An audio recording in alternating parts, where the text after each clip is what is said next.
Hello again. Now, this week I haven't discovered anything wonderful, so I was thinking, what can I talk to you all about that won't put you to sleep? And then a couple of things happened. I visited a friend and had a look at some things he'd bought. One thing he'd bought, he ostensibly thought he bought a bag of English silver. One thing turned out to be American and quite unusual and rare. And then one of the people that watches these films, so my heart goes out to you and I can only apologise, got in touch saying he'd turned up a bit of interesting Canadian silver in a car boot sale in Manchester, of all places. So I thought it'd be quite fun to look at transatlantic silver, American silver, that crops up over here sometimes. And it does. It does, not in enormous quantities, it has to be said, but every now and again a little odd or rare piece of American silver gets mistaken for English and it ends up over here. So I thought I'd show you three things that I found over the years. I have found more, but being a vile commercial dealer, unfortunate, and it being quite rare, unfortunately I've sold it. But these are three little things that have stuck for. I've possibly been a bit too reluctant to sell them, but there you go. We all have our problems. The first thing, and this was being sold. It was being sold online, but it was being sold in this country. It had turned up in the sort of the southeast, and the seller just put it down as a tablespoon. Now, the first thing to say about this is, it is a fantastic tablespoon. That's the first thing. Before you worry about it being American, it is just beautifully made. It's very heavy gauge, nice thick gauge, but in absolutely pristine condition. Sorry about all the horrible reflections of me in there. That's better. Now, it's got a couple of features of American spoons. The proportion, and I'm not expecting you, unless you're a sado like me and you've looked at thousands and thousands of these bloody spoons over the years, the proportion is slightly elongated. It's minimal, it's negligible, but it is there.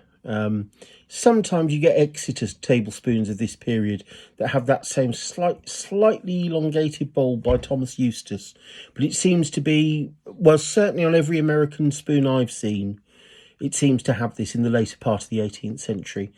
Just slightly longer, thinner and longer, which I wish I was, but unfortunately I'm not. On the back you've got a shell. Now, of course, on English spoons you get a shell, but you see how that shell sits quite oddly. It's almost as if it's been stuck on afterwards. And that's how a lot of American shells, there's a gap. There's a gap there. You don't tend to get that with the English ones. With the English ones, it springs out of the heel almost immediately. It all sort of grows together. But the American ones can look a little bit formal and a little bit stuck on. And one key feature throughout the 18th and 19th century of American silver is a lot of their marks are struck as full name marks. Not always. In fact, this goldsmith, who is Samuel Minot of Boston, and he's quite a famous goldsmith. He had dealings with Paul Revere. He actually had marks that were just his initials, SM, struck several times. Well, actually, with American silver, it's either struck once or it's struck twice. Unless it's an article of hollowware where you can see the punch 3 times on earlier pieces, but it tends to be in the 18th century either once, usually with vessels, once on the base, or maybe twice on the side by the handle, and on flatware it tends to be once or twice. So that's telling. But there's the full name mark. You see, they're in what we call letterbox shaped punches for obvious reasons. Don't know if you can focus. I'll have a quick look at that in close up. It just says Minot. It's his name spelled out in script. And this will date to about 1770, 1775. And mine was working from about the 1750s onwards, until I think he died at the very beginning of the 19th century, 1800 something. But that's a fabulous spoon, and actually this large letterbox mark of mine is his rare mark. So that is I bought this 20 years ago and I paid far too much money for it. Far too much money for it. But it is a rare thing. There are about 4 or 5 of these with that mark on the back, and I can't imagine that any of them are in any better condition than this, because this is sort of, well, it's 10 out of 10. So that turned up over here. What else turned up over here? Well, this sauce ladle. Now this is later. You can see it's fiddle pattern with a thread edge, fiddle and thread pattern. This again has got a full name mark. This time it's a partnership. It's Lincoln and Reed, and they were working in Boston too. And the nice thing about this is, because American Silver doesn't have a date letter system, you have to date things either, in the case of this spoon, stylistically. It's not Hanoverian pattern, it's Old English with a laurelled or feathered edge, and we know roughly when Minot was using this mark from. With this ladle, you could date it stylistically, but you'd be stuck somewhere between 1820 all the way up to 1860 or 1870. This style and pattern was produced, but we know the dates of the working partnership. So you want to get yourself a good general guide. ENSCO is the go-to guide for American silversmiths marks. It's not difficult to get now. It was when I was a lad. All the American books were very difficult to get when I was a lad. But now you just type their titles in on Amazon and they pop up. Most unfair. And they were working from 1838 to 1848. And this is still a period with American silver where it can be coin standard, or that is to say 900 standard silver. So it is slightly lower than the British standard. It was really Tiffany that adopted sterling standard, and then of course there became a bounteous supply of silver in America with various discoveries of extremely rich mines, and gradually they switched over to making sterling silver, which is why you get sterling stamped on a lot of the silver made in the second half of the 19th century. But this is still, quite late in sort of terms of Boston silver, but it's sort of early Wild West period. So that often tends to be coin. So it's got a slightly harder feel to it. It's a minimal difference, but it just feels harder. And I think when I bought that, even though it did end up being expensive for what it was at the time, I think the person selling it to me thought it was electroplated. The real reason that this is very, very interesting, though, and possibly some of my American colleagues will explain this to me, it has a crest. Now, I thought when you kicked us all out in your War of Independence, you sent the aristocracy out the door, but this has a crest on it, which is most American silver of the 19th century has initials. It's initials. It's not crested. They don't have lords and ladies as we do over here. But maybe someone will explain it to me. It has initials too, AB. So B will be the surname, but it's got a leopard's head crest, which is really quite lovely. And I suppose if you're going to get nobility, you're probably going to get nobility in Boston, because it is that sort of antique centre.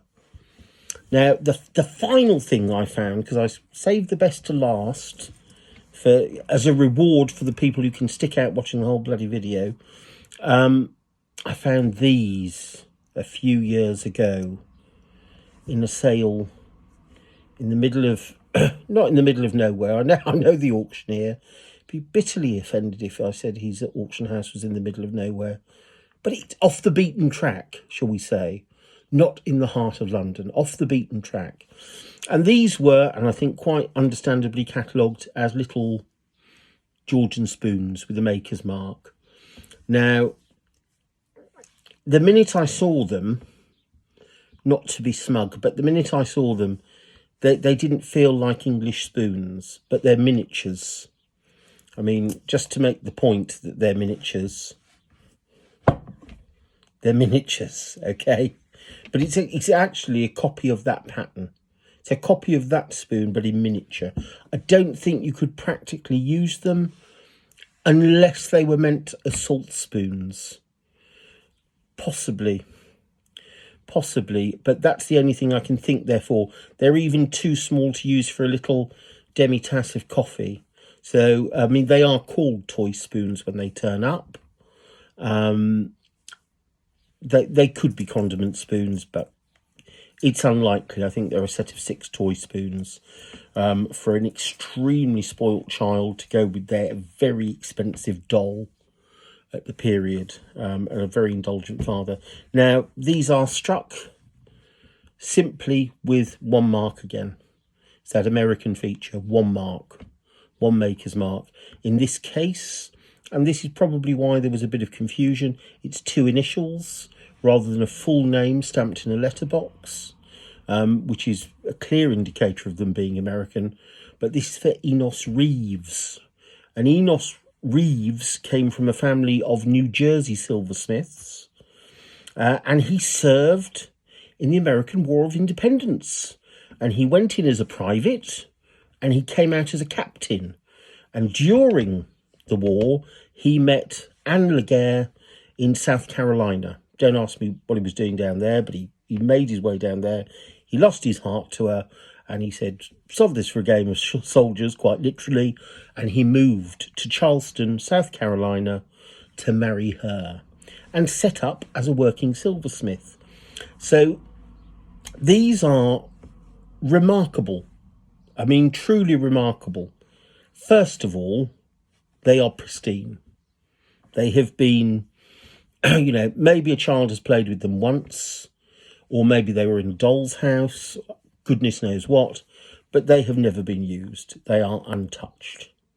They're by quite a rare silversmith, Enos Reeves of Charleston, South Carolina, and they are a set of American 18th century toy spoons.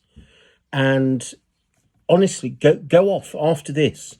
Go and have a look through all the museums in America and all the books you can find and all the catalogues, and you will look for a bloody long time before you find a set.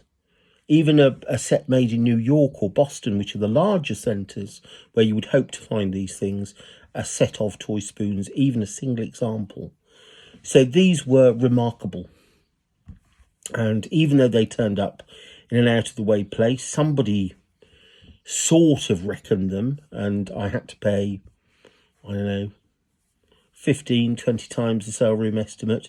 Still wasn't a lot when you consider what they are. These are possibly the rarest bit of American 18th century silver I've ever found. But how on earth a set of spoons like this ends up from South Carolina over 250 years in the middle of England somewhere, we'll never know. But it's out there. You can look for it, you can find it. But the thing is always to query it. If it looks a little bit slightly different, it's just the proportion of these that is slightly telling. As I say, they're the spit of this big one, which is also American, and the fact they have that single maker's mark. Some English silver has a single maker's mark on it as well, although the tendency with English silver of this period is to have duty dodgers, which we'll touch on another time. So the tendency is, if there is a single maker's mark, they will repeat it a few times, so it looks like a set of hallmarks. No such system in America, apart from very briefly in Baltimore that had date letters and town marks, but we won't go into that either. But so really they just struck a maker's mark once. Or on very early stuff, it's 3 times, which you won't see, late 17th, early 18th. And on a lot of 18th century stuff, it will be twice. But usually just the once. So there we go. Things you can find in the old country from the new world. It does creep over and turn up sometimes. So keep your eyes peeled. And just before I go, if you didn't watch last week's or the weeks before, copies of this, only a few, I am surprised, only a few copies of this are still available from Mr. Bezos on Amazon. So, and everyone that's bought one up to now, fingers crossed, has rather enjoyed it. So, apart from, I imagine, the handful of people that are mentioned in it that are making a small baguette-shaped voodoo doll and sticking a skewer through it on regular intervals. But as yet, I feel no pain. Well, that's enough for me. I've gone on for far too long. So for now, goodbye and good antiques hunting.